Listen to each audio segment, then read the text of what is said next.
Bienvenidos a Trabajando en Transformación. Yo soy Natalia y después de un episodio en ausencia, estoy de nuevo.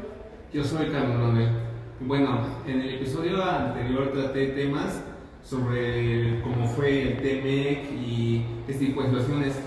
Dejé una pregunta para el público, ya que empecé a hablar sobre material como puede ser los trabajos informales, como puede ser el Didi, el Uber y todas esas plataformas en las que no tienen como tal prestaciones todos sus trabajadores. Así que lo que pregunté principalmente es ¿qué procede con ello?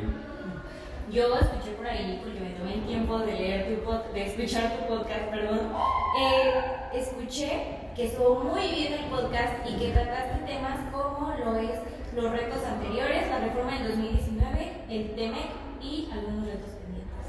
Exacto, así que vamos a responder esa pregunta. ¿Qué pasa con los trabajadores que no encajan en el modelo tradicional? Los que trabajan para aplicaciones, los que hacen home office, para empresas en otros países, los que viven en la economía digital. Y ese es el tema de hoy. Y créanme que es uno de los retos que nos toca casi a todos, aunque no siempre lo notemos, así que vamos a ver. Okay. Bien, Carlos, para arrancar, cuando hablamos de trabajo en plataformas digitales, ¿de qué estamos hablando exactamente? Porque mucha gente siempre lo asocia mucho a este tema de los repartidores, al trabajo en plataformas de Uber, Didi, Rappi, todo esto. Entonces, danos un poquito más como de contexto. Bueno, esto es un poco más amplio. La economía en cuanto a plataformas o gig economy, como se le llama en inglés, abarca cualquier modelo de la aplicación de la plataforma digital. Conecta a quien necesita un cierto servicio y quien lo presta, como pueden ser las plataformas de Rappi, de Uber, Uber Eats, Didi, los repartidores en paquetería. Sí, esos son los más visibles, pero también esto incluye a los trabajadores de transporte, a los diseñadores freelance, en las plataformas como Fiverr y entre otras, a los tutores en línea, los asistentes virtuales y quienes hacen microtareas en las plataformas de datos. Wow, pues es todo un mundo de personas que trabajan regulados más o menos por estas aplicaciones, ¿no? Así es. Y en México el fenómeno creció de manera exponencial durante y después de la pandemia. Se estima en los últimos años más de 2 millones de personas en México que generan ingresos a través de una plataforma digital, ya sea como actividad principal o complementaria. Y el rasgo común en todos estos casos, la pregunta central es, ¿son trabajadores o son empleados independientes? Esa es la pregunta que define todo, porque dependiendo de cómo se responda cambia absolutamente. Si tienes acceso al IMSS, si hay un salario mínimo que se te aplique, si alguien responde si te accidentas en el trabajo, pues tienes derecho a organizarte. Bien. Y las plataformas también han sido muy conscientes en su respuesta. Dicen que sus colaboradores son socios independientes, no empleados. Que ellos eligen sus horarios y que tienen la libertad total. Lo cual suena muy bien en el comunicado, pero no siempre refleja la realidad de lo que se vive, como en el repartidor que trabaja 10 horas diarias, dependiendo de esa app y aparte tiene que pagar renta.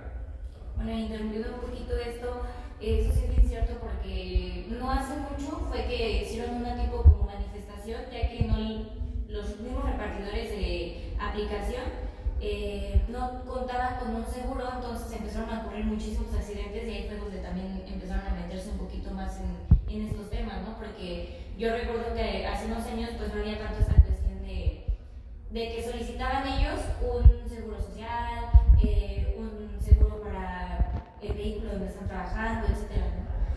Bueno, entonces, ¿cómo lo define la ley mexicana también?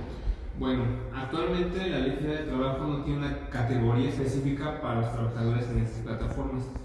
Lo que existe es la distinción clásica, relación laboral subordinada en la que hay patrón y un trabajador, o trabajo independiente en la que hay un prestador de servicios y un cliente. Las plataformas argumentan que sus colaboradores caen en la segunda categoría. Y esa distinción importa enormemente, porque la relación laboral subordinada trae consigo toda la protección del artículo 123, seguridad social, salario mínimo, aguinaldos, vacaciones, protección ante despidos, etc. Sí, mientras que el trabajo independiente en principio no trae nada de eso. El independiente se protege solo, cotiza por su cuenta si quiere y asume todos los riesgos. Pero aquí hay algo muy importante que me parece fundamental señalar. ¿Qué tan independiente puede ser un trabajador de la plataforma? Porque estas apps tienen algoritmos que determinan qué pedidos te llegan, cómo te califican los usuarios, qué pasa si rechazan los pedidos, cuando te suspenden la cuenta, o sea, después qué pasa, ¿no? Exactamente. Hay una subordinación que no es de jefe empleado en el sentido tradicional, sino de persona a algoritmo. Y eso es algo completamente nuevo en el derecho laboral. No está preparado para procesar eso. El algoritmo decide cuánto ganas, en qué zona trabajas, qué tan visible eres para los clientes. Eso no suena a independencia total. Oye, Carlos, ¿y entonces qué han hecho otros países para resolver todo eso? Hay casos muy interesantes. En España, la llamada Ley Rider de 2021 estableció que los repartidores en plataformas son empleados por defecto y que las plataformas tienen que contratarlos como tales. En el Reino Unido, la Suprema Corte resolvió en 2021 que los conductores de Uber son workers, una categoría intermedia que da acceso a salario mínimo y vacaciones, aunque no a todos los derechos de un empleado tradicional. En Estados Unidos el debate sigue abierto y varía de estado a estado. Suena muy interesante esto, pero a todo esto, ¿México ha intentado legislar eso? Ha habido ciertas propuestas. En el Congreso han llegado iniciativas para regular el trabajo en plataformas, pero ninguna ha prosperado completamente. El debate es complejo porque hay intereses muy grandes en juego. La plataforma argumenta que si las obligan a contratar formalmente a sus colaboradores tendrán que subir los precios o reducir las operaciones, lo que afectaría a los usuarios e incluso a los propios trabajadores. Ese es el argumento clásico que siempre aparece cuando se habla de ampliar los derechos laborales. ¿Y si lo empleamos más y si destruimos empleos? Sí, y hay que tomarlo en serio sin que paralice la discusión, porque la evidencia de países que sí han logrado no muestra necesariamente ese colapso catastrófico que todos piensan. En España, Uber Eats y Globo siguen operando después de la ley Rider, aunque sí hubo un ajuste en sus modelos de negocio. ¿Y qué es concretamente lo que los trabajadores piden de estas plataformas en México? Porque me parece súper importante escuchar esa versión, esa voz. Sí, básicamente son tres cosas. Primero, el acceso a IMSS, para cotizar, tener atención médica, estar cubiertos si se accidentan en el trabajo. Un repartidor de moto no tiene un cierto riesgo de accidente muy real todos los días. Segundo, un ingreso mínimo garantizado por hora activa, porque hay días en las que las condiciones del mercado o el algoritmo hacen que si no lleguen pedidos y todo eso, los ingresos se desploman.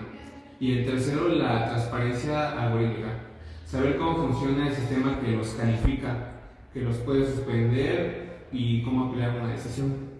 Eso también se me hace muy importante, lo del algoritmo, ya que muchas veces me ha tocado escuchar de los mismos repartidores que es que porque si yo estoy en esta zona me mandan a 300,000 kilómetros más lejos, ¿no?